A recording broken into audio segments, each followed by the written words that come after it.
The coffee had gone cold again. Captain Marcus Webb sat at the worn wooden table in Station 42, his hands wrapped around the ceramic mug, more out of habit than warmth. Outside, October rain traced slow rivers down the windows, blurring the streetlights into soft halos of amber and gold. The station was quiet tonight, that particular kind of quiet that settles over a place when everyone else is sleeping and you're the only one still awake with your memories. 54 years old, 31 years on the job, and somehow, the weight of it all felt heavier in the silence than it ever did in the chaos. He'd been a good firefighter. Everyone said so. The commendations on his office wall, the photographs of ceremonies and handshakes, the letters from families he'd helped over the decades, they all told the story of a man who had dedicated his life to saving others. But what the photographs didn't show was the empty apartment he went home to, the dinner table set for one, the way his daughter had stopped calling after the divorce, choosing her mother's version of events over his presence in her life. Marcus took a sip of the cold coffee and grimaced. The other firefighters called him the old man now, affectionately but accurately. He'd trained most of them, watched them get married, have children, build the lives he'd somehow let slip through his fingers while he was busy running into burning buildings. He didn't regret the work. He could never regret the work. But lately, in these quiet hours between calls, he wondered if he'd saved everyone except himself. His phone sat dark and silent on the table. No missed calls, no messages, just the reflection of fluorescent lights on black glass. The front door of the station opened, letting in a gust of rain-scented air and the sound of footsteps on concrete. Marcus looked up, expecting one of the night crew returning from a supply run. Instead, he saw a young woman standing in the doorway, rainwater dripping from her jacket, clutching a manila folder to her chest like it contained something precious. She was perhaps 18 or 19, with dark curly hair escaping from beneath a knit cap, and eyes that seemed to carry something urgent and tender all at once.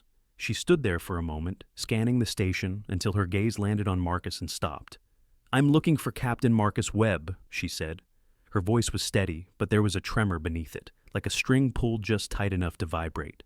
Marcus set down his coffee cup. "That's me." The young woman took a breath, then another.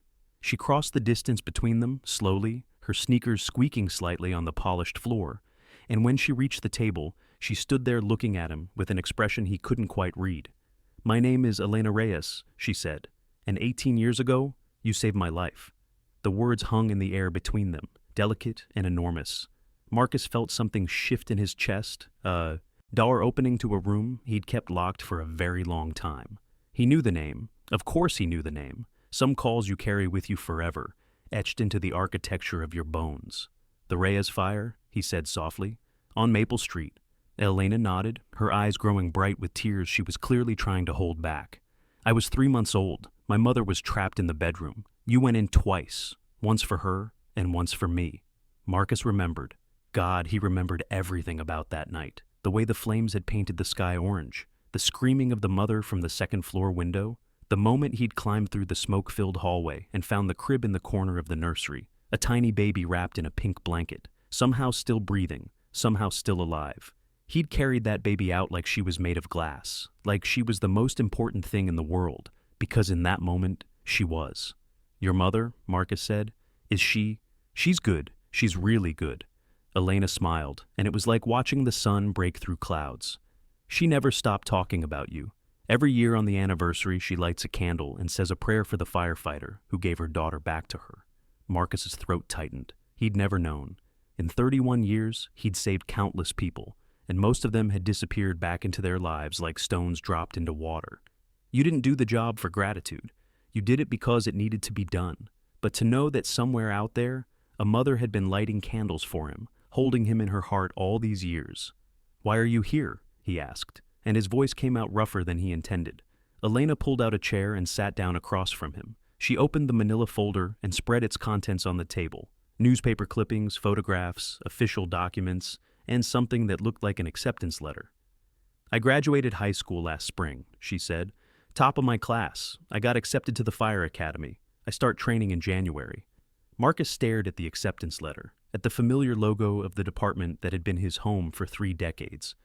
"I wanted to be a doctor for a while," Elena continued, "then a teacher. But every time I thought about what I really wanted to do with my life, I kept coming back to that story, the one my mom told me every year, about the man who ran into a burning building twice because he refused to leave anyone behind. She reached across the table and placed her hand over his.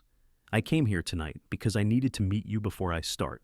I needed to tell you that your courage didn't just save a baby 18 years ago. It shaped the entire person she became. Marcus looked down at her hand on his, young and strong and full of the future, and felt something break open in him that he didn't know had been sealed shut. I don't know what to say, he admitted. You don't have to say anything. Elena squeezed his hand gently. But I was hoping maybe you could tell me about that night, the real story, not the newspaper version, not the official report, just what it was like for you. And so he told her. He told her about the fear he felt every single time he walked into a fire, and how he'd learned to move through it instead of around it. He told her about the moment he'd found her mother unconscious in the bedroom, the way he'd carried her over his shoulder down a staircase that was already beginning to collapse. He told her about going back in, against every protocol, because he'd heard the dispatcher say there was a baby still inside. He told her about the weight of her tiny body in his arms, the impossibility of hope in the middle of destruction, the way her fingers had curled around his thumb through the blanket, holding on with a strength that seemed to belong to something larger than a 3-month-old child. You held on, Marcus said, his voice cracking. The whole way down, you held on. Elena wiped her eyes with the back of her hand. I'm still holding on. They talked until the rain stopped and the first gray light of dawn began to soften the edges of the windows. Elena asked about training, about the hardest parts of the job, about what it took to run toward danger when every instinct screamed to run away. And Marcus found himself answering with an honesty he hadn't allowed himself in years. He told her about the loneliness, about the divorce, about his daughter who didn't call anymore. He didn't know why he said any of it. This girl was practically a stranger. But something about her made the truth feel safe. You know what my mom says about you? Elena asked as the sun began to rise. What's that? She says you must have an angel watching over you, because nobody runs into a fire twice and comes out alive without someone looking out for them. Elena smiled softly. But I think maybe you were the angel, for us, for all the families you've helped. Marcus shook his head. I'm no angel. I'm just a tired old man with a bad knee and too many memories. You're the reason I'm alive. Elena stood up, gathering her folder. And you're going to be the reason I become a firefighter. And someday, I'll save someone who will go on to do something incredible too. That's how it works. That's what you started. She paused at the door, looking back at him with those eyes that had seen him, really seen him, in a way no one had in a very long time. Thank you, Captain Webb, for everything. After she left, Marcus sat alone in the station as his crew began to wake and the smell of fresh coffee filled the air. He looked at the space where she'd been sitting, at the faint watermarks her jacket had left on the chair. For the first time in years, he felt something other than the weight of everything he'd lost. He felt the shape of something he'd built without knowing it, a legacy that had nothing to do with commendations or photographs on walls. Somewhere across the city, a mother was probably waking up to hear her daughter's news. Candles would be lit, prayers would be spoken, and a young woman would begin training to do the work that mattered most. Marcus Webb picked up his phone, and before he could talk himself out of it, dialed his daughter's number. It rang 3 times before she answered, her voice thick with sleep and surprise. Dad?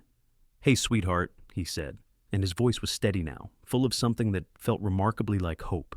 I know it's early, but I was thinking, maybe we could get breakfast sometime, if you want. I have a story I'd like to tell you. There was a pause, a long one, and then soft and uncertain, but unmistakably present, his daughter said, Okay, Dad, I'd like that. Outside, the sun rose over Station 42, painting the wet streets in shades of gold, and somewhere in the city, Elena Reyes was running toward her future, the future a firefighter had given her 18 years ago, in the middle of smoke and flame, when he'd refused to leave anyone behind. Some rescues happen in a single night. Others take 18 years to complete. And the most important ones, the ones that change everything, happen in both directions at once, because sometimes the person you save ends up saving you right back.